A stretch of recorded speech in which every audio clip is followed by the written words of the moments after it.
اس کائنات کا پہلا رشتہ خاوند اور بیوی ہے، اور انسانیت کا آخری رشتہ وہ بھی خاوند اور بیوی ہے کہ جنت میں ہر شخص اپنی بیوی کے ساتھ، ہر خاتون اپنے خاوند کے ساتھ ابدی زندگی گزارے گی۔ الحقنا بہم ذریتہم، ساتھ ساتھ رہیں گے اولاد رشتہ دار، لیکن ہر جوڑا اپنی جنت میں الگ۔ کسی رشتے کے لیے اتنی آیات نہیں اتاری گئیں جتنی خاوند بیوی کے لیے اتاری گئی، پوری سورت اور سینکڑوں آیات۔ ماں باپ کے لیے چند آیات ہیں، اولاد کے لیے چند آیات، رشتہ داروں کے لیے چند آیات، لیکن خاوند اور بیوی کے لیے سینکڑوں آیات۔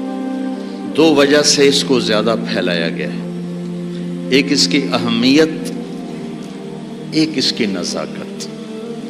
اہمیت یہ ہے کہ یہ بنیاد ہے، یہ اگر ہل گئی تو سارا معاشرہ ہل جائے گا، اور نزاکت اس لیے ہے کہ کوئی رشتہ ٹوٹتا نہیں، ماں بیٹے کا، ماں بیٹی کا، باپ بیٹے کا، بھائی بھائی کا، بہن بھائی کا رشتہ ٹوٹتا نہیں، خاوند بیوی کا رشتہ ایک بول پہ ٹوٹ جاتا۔ تو اس لیے اس کو محفوظ رکھنے کے لیے قرآن نے مضامین بیان کیے۔ کسی رشتے کو اللہ نے اپنی نشانی کے طور پہ بیان نہیں کیا قرآن میں۔ زمین آسمان کو اللہ کہتا میری نشانی ہے، لیکن کسی رشتے کو اللہ نے نہیں کہا کہ میری بہت بڑی نشانی ہے۔ ایک رشتے کو اللہ کہتا ہے کہ یہ بھی میری بہت بڑی نشانی ہے، اور اس کو بڑی نشانیوں میں لے کر آیا۔ میری بہت بڑی نشانی ہے کہ میں نے تمہیں خاوند اور بیوی کے رشتے میں جوڑا، اور تین باتیں بتائیں جو کسی رشتے میں نہیں بتائیں۔ تمہیں سکون حاصل ہو، محبت ہو، غم خاری ہو، تین چیزیں اس رشتے میں بتائیں، سکون، محبت، غم خاری۔ تو بھائیو میرے عزیزو، ایک تو میں یہ آپ کے سامنے لانے کی کوشش کی کہ یہ رشتہ بہت اہم ہے، سب سے بڑا رشتہ، سب سے بڑا رشتہ۔ زندگی کیسے گزارنی ہے؟ لفظ نکاح میں پیغام موجود ہے۔ لفظ نکاح،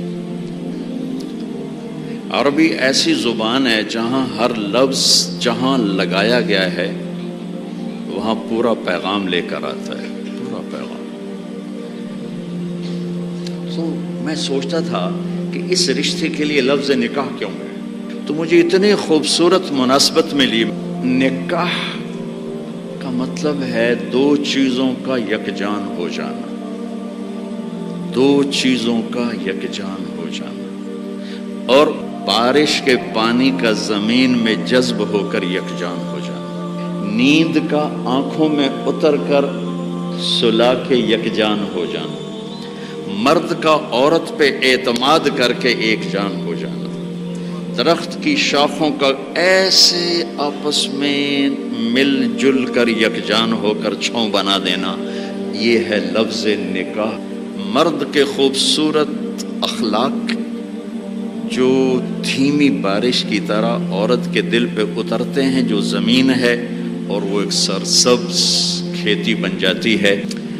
دھیمی بارش والے اخلاق اپناؤ، تمہارا گھر آباد ہوگا۔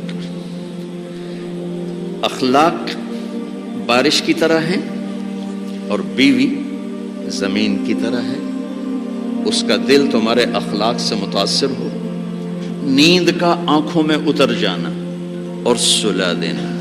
تمہارے خوبصورت رویے تمہاری بیوی کو اتنی سکون کی زندگی دیں کہ وہ چین کی نیند سوئی چین سے اٹھے۔ کتنے گھر ٹوٹ گئے شک کی وجہ سے، شک، نیک پاک بیویوں پہ شک کرتے کرتے کرتے طلاقیں ہو گئی۔ ایک مزاج ہے، اس کے لیے عالم غیر عالم کی بات نہیں ہے، ایک مزاج ہے۔ اگر تربیت نہ ہو تو یہ اپنے گھروں کو تباہ کر دیتے، چاہے عالم ہو، چاہے بادشاہ ہو، چاہے دیندار ہو، چاہے دنیا دار ہو۔ بیوی کے فون چیک کیے جا رہے، کتنے فون کیتا ہے، کتوں فون آیا، کتوں میسج کیتا ہے، کتوں میسج آیا۔ یہ ایسے الو ہیں کہ اپنا گھر تباہ کر کے بیٹھ جاتے ہیں۔